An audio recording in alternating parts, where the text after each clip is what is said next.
Good morning.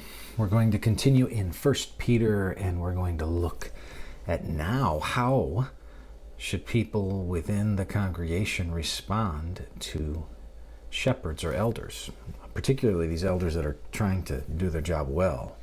Remember, who are shepherding in a way that is conscientious, they're willing, they're eager, they're sympathetic, they're connecting, they're being examples of the flock, these kinds of things. Now, in verse 5 of 1 Peter 5, we read, "Likewise, you who are younger, be subject to the elders." We're just going to focus on the first part of verse 5.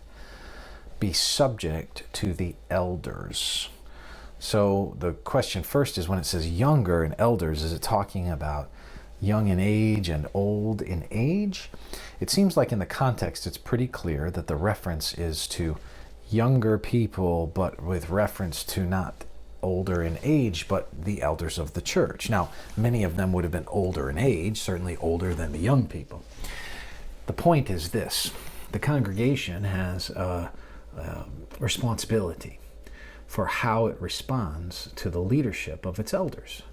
As a pastor or elder, it's a little awkward sometimes to talk about, but it's in the Bible, and so we should pay attention to it. So we read texts like, a key text here would be Hebrews 13:17.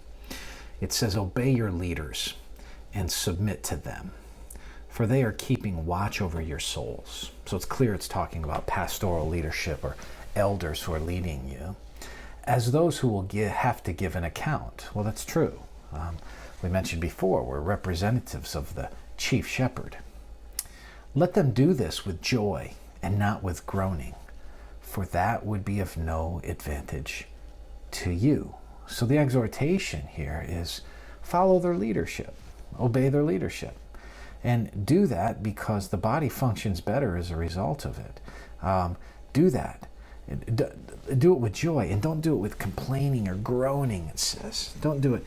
Nobody wins in an environment where there's constant tension or constant complaining. So leadership, church leadership, has a responsibility to the congregation. That is, to be sympathetic shepherds who are good examples to the flock. We have to care and be invested and eager and willing to fulfill that role, and to do it with good character, representing the chief shepherd. But the relationship isn't just one direction. The congregation has a responsibility, and that is to be submissive to that leadership, to follow it, to respect and regard it, and to recognize that these leaders are tasked with keeping watch over you, and as they keep watch over you, they have to give an account. So don't make it hard for them.